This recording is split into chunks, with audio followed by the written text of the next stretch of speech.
everybody? It's your favorite Nightmares, favorite nerd, and today we are looking at the Rey from Rise of Skywalker, the Dark Side Vision Rey. This is the final one in the wave, so maybe I'll wrap up some final thoughts at the end of this about the wave overall. But that being said, let's get into this figure, so to speak, but in order to do so, we gotta start with accessories.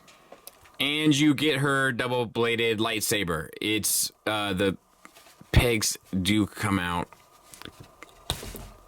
so you can remove it. Good grief. And very tight. And then you have the kind of gold plastic with the gray and maroon accents painted on, and then it does hinge out to become the full double-bladed lightsaber, so that works well as well. And she'll hold it with no problem. And let's talk about the figure. So the head sculpt, really nice. And the paint, really nice. Probably the best of the wave, minus the piggy. Really well done. Head is on a double ball peg into the neck, but you don't really get anything out of it because of the hood other than a slight swivel. The hood is stationary, so you're kind of locked in position, which is a real bummer. I don't care for that one bit. So really an issue. You do get a good bit down, but that's about it. And side to side. All right, then we have the chest. The flesh tones are painted on, I believe. Actually, no, I think it's the other way around. And then you have all the digital sculpting for all the wrinkles kind of down the dress, which works well enough. It's a single ball peg from the chest into the abdomen into the pelvis. You get a good bit over, back, side to side, swivel, all that works well. Disc hinge for the shoulder. Gets you up past 90, nah, I've got it about to 90 degrees. And swivel around. And then it goes into a peg inside of the chest that gets you a butterfly joint. Slight, but it's there.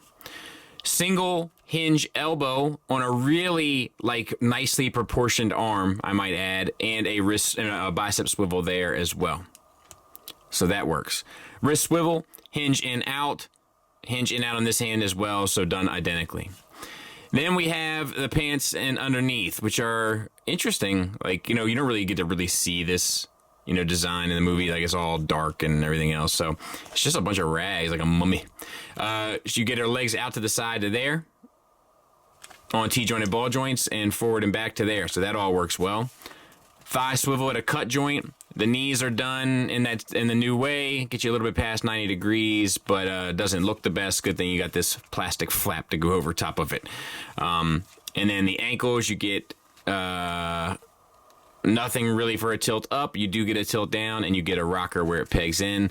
And you have a nice kind of soft goods cape. I wish it was a little bit more to it, but it's not bad in the back, and it's stitched in underneath between the hood and the rest of the outfit, so that all works well as well. So, kind of meh, but, fine overall. And there she is in my Sith diorama, which, she doesn't technically belong there, and neither does Kylo, to be fair, but, they look good in there. It's like the red lightsaber shelf, more so than the Sith shelf now, but it's fine. If we get more Sith, I'll, make sacrifices and changes, but as of right now, I'm pretty happy with that. I think that looks good. Final thoughts-wise, we'll start with the negatives. My biggest issue here is the hood. It's just it's locked in place, and as a result, you can't really swivel her head enough to get enough kind of energy, and drama out of her at any sort of angle, which is a real bummer. Could have used more of an ankle tilt up, and other than that, it's about it. It's a very, very simple figure, so it doesn't really need to do a whole lot to be effective, and it kind of, just checks very simple boxes all the way down to include just pretty much the rivets or wrinkles in the dress. You know what I mean? And that's kind of where it starts and ends with this. It's very, very simple. The lightsaber works well enough. It's just kind of fine. There's just no pizzazz here. The head sculpt is the pizzazz, and it works, but the problem is the hood blocks it from working from all angles.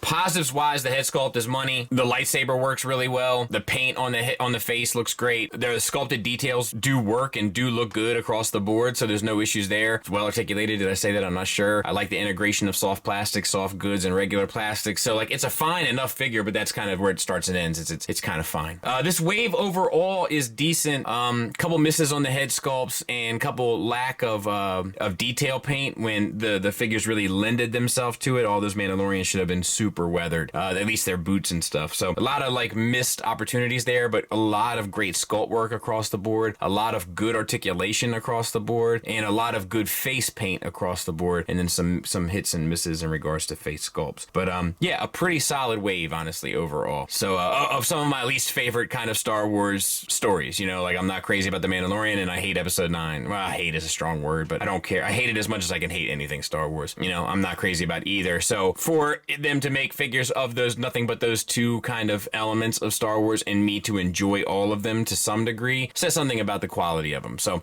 that's a good thing. Thanks for listening. Thanks for watching. Until next time, take care.